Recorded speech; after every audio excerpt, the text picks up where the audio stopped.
Ogadel 24 News, merci de nous rejoindre pour cette édition 100% africaine. Tout de suite les titres. Présidentielle en Algérie, la coalition des partis de la majorité parlementaire exprime son soutien au président candidat Abdelmajid Tebboune et appelle les Algériens à voter en masse le mois de septembre prochain.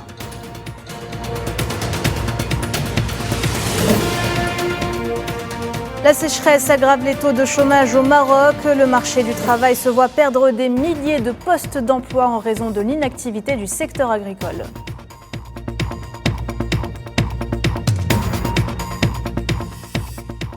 La MINURSO sous les feux des critiques. La Fédération espagnole des institutions solidaires avec le Sahara occidental appelle la mission à faire face au pillage des ressources naturelles par le colon marocain dans les territoires occupés.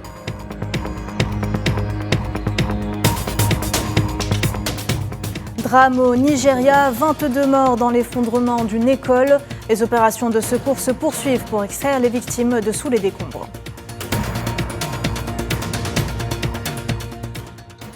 Bonsoir à toutes et à tous. Présidentielle en Algérie, la coalition des partis de la majorité parlementaire qui comprend les partis du Front de Libération Nationale, du Rassemblement National Démocratique et du Front Al-Mostaqbel appelle les Algériens à se rendre massivement aux urnes en septembre prochain.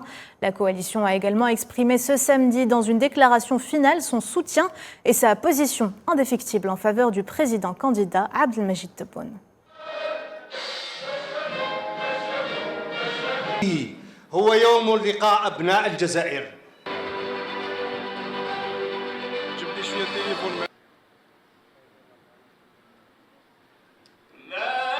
والثبات على مواقفها المبدئية. وإعطاء المفهوم الحقيقي لممارسة الديمقراطية. وحق التعبير. الوطني الديمقراطي وجبهة المستقبل. حزب أو ائتلاف حزبي. يؤكد الائتلاف. La coalition affirme sa pleine disponibilité à lancer la campagne électorale en faveur du candidat Abdelmajid Tebboune, en coordonnant les efforts entre les partis de la coalition pour sensibiliser l'électorat à la nécessité d'une participation massive au scrutin et en mobilisant tous les élus, militants et supporters des partis de la coalition à se rallier autour du candidat Abdelmajid Tebboune durant toutes les étapes du processus électoral, depuis la collecte des formulaires et signatures en sa faveur jusqu'à la contribution à sa campagne électorale. La coalition s'engage à poursuivre ses efforts coordonnés pour appeler les militants et tous les citoyens algériens à l'intérieur et à l'extérieur du pays à voter pour le candidat Abdelmajid Tebboune, à faire de cet important événement national un succès et à rendre ce jour mémorable dans l'histoire victorieuse de l'Algérie. L'élan de solidarité avec la cause palestinienne ne faiblit pas au Maroc. Cela fait 9 mois que la rue ne décolère pas. Vendredi, des milliers de manifestants ont battu le pavé dans plusieurs villes du royaume pour dénoncer l'attachement du Merzen à ses relations avec l'entité sioniste et pour exiger la fin du massacre de l'armée d'occupation contre les Palestiniens de Gaza.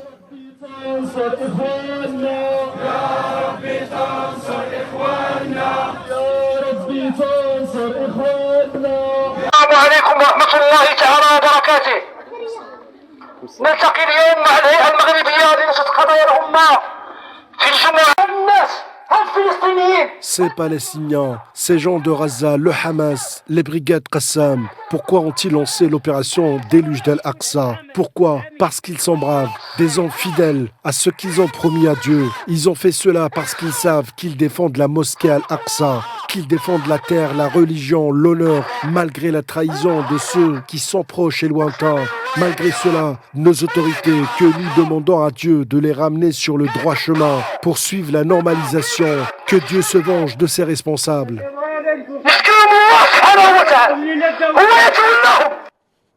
Dans le même contexte, le secrétaire général de l'instance marocaine de soutien aux causes de la Oumma, Aziz Hannaoui, a vivement dénoncé hier la visite d'une délégation de jeunes Marocains à l'entité sioniste comme un acte plus grave et aberrant que la normalisation. Une délégation de la soi-disant association Sharaka sioniste, se revendiquant faussement marocaine, se trouve aujourd'hui et en ce moment à l'entité sioniste, hébergée par la Knesset sioniste et surveillée par la sécurité nationale et les renseignements sionistes, le Mossad. Et je ne fais pas dans la surenchère. Et aujourd'hui, il y a quelques heures, ils étaient dans les colonies de la périphérie de Raza. Il s'agit d'environ 23 jeunes Marocains et Marocaines, entre parenthèses, en solidarité avec les soldats sionistes en position aux frontières des territoires occupés, où se trouvent nos ressortissants collants. Hier, ils ont dansé dans le soi-disant musée des amis des sionistes. Ils ont dansé avec des drapeaux marocains et sionistes. Ils ont dansé avec les soldats et les agents de renseignement sionistes. Le taux de chômage au Maroc atteint de nouveaux sommets. Il passe de 12,9% à 13,7% au premier trimestre de 2024. Alors que la sécheresse prend ses quartiers dans le royaume, le marché du travail se voit perdre des milliers de postes d'emploi en raison du taux d'inactivité croissant des travailleurs agricoles. Et les jeunes Marocains restent les plus touchés par le chômage. Commentaire Habib Mechri, récit Mohamed Amina Berkan. Debout au milieu de champs asséchés du village d'Arb el-Amri au nord-ouest du Maroc, Mustapha Loubaoui est très inquiet. Les images de ce douar rural, durement touché par la grave sécheresse qui a frappé de grandes parties du Maroc, illustrent l'embarras de cet habitant de Stet qui a parcouru 280 km pour venir ici et offrir les services de sa moissonneuse-batteuse. Cette année, la sécheresse est très forte à Stat. Il n'y a pas de travail ici à Stat. J'attends l'été pour travailler. Avec la hausse des températures, le soleil va faire disparaître le peu d'humidité qui reste dans le sol, aggravant la sécheresse sans précédent qui sévit dans le royaume. La chaleur aggrave la sécheresse qui à son tour amplifie le problème de chômage au Maroc. Les possibilités d'emploi en particulier pour les petits agriculteurs ont chuté avec la diminution de la superficie cultivée à 2,5 millions d'hectares contre 4 millions d'hectares pour une saison normale. Selon le rapport du mois de mai dernier du Haut Commissariat au Plan, le taux de chômage dans le royaume est passé de 12,9% à 13,7% au premier trimestre 2024 par rapport à la même période en 2023. Quelques 159 000 postes dans le secteur agricole ont disparu sur cette période, portant le nombre total des personnes sans emploi à plus de 1,6 million dans un pays qui compte 37 millions d'habitants. Quand Dieu ne nous donne plus de sa bénédiction, le résultat est là. Il n'y a plus d'eau, nous sommes désemparés, nous n'avons plus de travail, nos réserves sont vides. Il n'y a rien pour nous, j'ai 66 ans. Est-ce que quelqu'un va m'offrir un travail? Non, personne ne veut. À 66 ans, qui va vouloir m'offrir un travail? Pas loin du centre de Darb el-Amri, l'agriculteur Shlih al-Bardadi dit passer tout son temps chez lui. La sécheresse a terrassé sa récolte de céréales et l'a tout simplement réduit au chômage. Nous sommes 5 et seule la mère au travail pour le moment. C'est ma femme qui travaille quand je ne trouve pas d'emploi. Elle rentre du travail dans 1 heure. Parfois, je trouve du travail temporaire dans les fermes de pastèques autour du Moulay Bousselham. J'y vais et si je trouve du travail, tant mieux. Sinon, je rebrousse chemin. Sous les feux des critiques pour avoir échoué à freiner les pertes d'emplois, le gouvernement de Aziz Arnouch a dû reconnaître le mois de juin écoulé au Parlement que la sécheresse est une réalité et que les Marocains devraient désormais composer avec. La Fédération espagnole des institutions solidaires avec le Sahara occidental a appelé la mission des Nations Unies pour l'organisation d'un référendum au Sahara occidental à faire face au pillage des ressources naturelles par le Maroc dans les territoires occupés, dénonçant le rôle de l'Espagne face à l'obstruction systématique du Maroc à l'application des résolutions de l'ONU et soulignant en particulier qu'aucun gouvernement de l'État espagnol n'a respecté en 60 ans ses obligations juridiques, politiques et morales avec le Sahara occidental.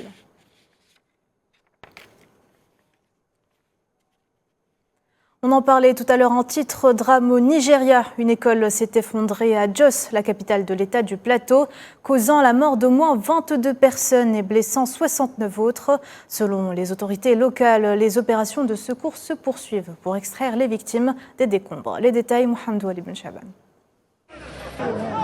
Un drame inimaginable a frappé le Nigeria. L'école Sainte Académie de Jos s'est effondrée en plein examen, causant la mort de 22 personnes, majoritairement des élèves, et en blessant 69 autres. La catastrophe a plongé la communauté locale dans un deuil profond. Le père m'a appelé pour me demander où j'étais. Je lui ai dit que j'étais à la maison. Il m'a dit de tout laisser, de courir et de venir. Alors je lui ai demandé ce qui s'était passé. Il m'a dit que l'école s'était effondrée. Alors j'ai tout laissé et j'ai pris la route de l'école. J'ai pleuré parce que mes enfants étaient là-bas. Je ne savais pas s'ils étaient vivants ou pas. J'ai commencé à pleurer. Quand je suis arrivée, j'en ai vu des enfants, mais pas les miens. L'effondrement de l'école s'est produit aux alentours de 7h30 du matin, alors que les élèves passaient des examens dans leur classe. Selon les premiers témoignages des survivants, un bruit sourd s'est fait entendre avant que la structure de 2 étages ne s'effondre sur les personnes qui étaient à l'intérieur de l'école. J'ai vu le bâtiment s'effondrer et je pense que pour l'instant, il y a peu de chances que nous trouvions d'autres survivants. Mais nous sommes ici pour voir et nous espérons le meilleur. Les équipes de secours se sont rapidement rendues sur les lieux pour tenter de sauver les personnes piégées sous les décombres. Après l'effondrement du bâtiment, nos volontaires ont pu évacuer un grand nombre de blessés vers l'hôpital. Et nous avons des blessés dans 4 hôpitaux et plusieurs morts. Nous collaborons avec les organisations sœurs pour faire le point sur le nombre de victimes. Les opérations de secours se poursuivent tandis que la communauté de Jos demeure unie et solidaire dans la douleur. Les prières et les hommages se multiplient face à ce drame dévastateur. En Somalie, 5 détenus membres présumés du groupe terroriste Shebab et 3 gardiens ont été tués ce samedi dans des échanges de tirs lors d'une tentative d'évasion de la prison principale de Mogadiscio. 18 autres détenus ont été grièvement blessés.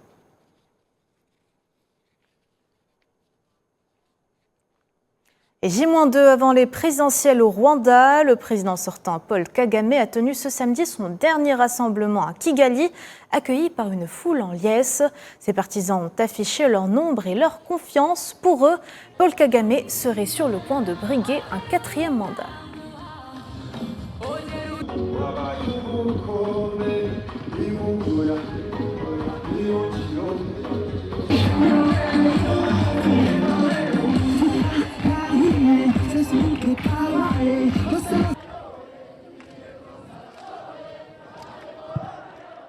Intempérie, le gouvernement de la province du Cap-Occidental en Afrique du Sud a affirmé vendredi que 100 000 personnes au total avaient jusqu'à présent été affectées et que 33 000 bâtiments avaient été endommagés dans la ville du Cap suite aux fortes précipitations qui ont frappé cette province récemment.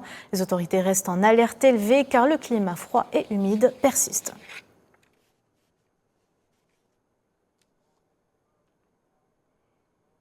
L'Organisation mondiale de la santé a fait don vendredi au gouvernement du Malawi d'un assortiment de fournitures médicales, dont des médicaments d'une valeur de 9 millions de dollars, afin de soutenir les hôpitaux publics de ce pays d'Afrique australe.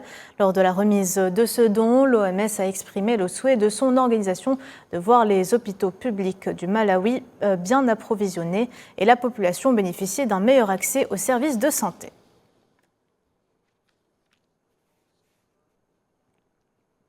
C'est la fin de ce journal, merci de l'avoir suivi. Vous pouvez revoir ce programme sur nos réseaux sociaux ou en scannant le QR code qui s'affiche en bas de votre écran. Quant à nous, on se retrouve à 19h pour le JT principal. À tout.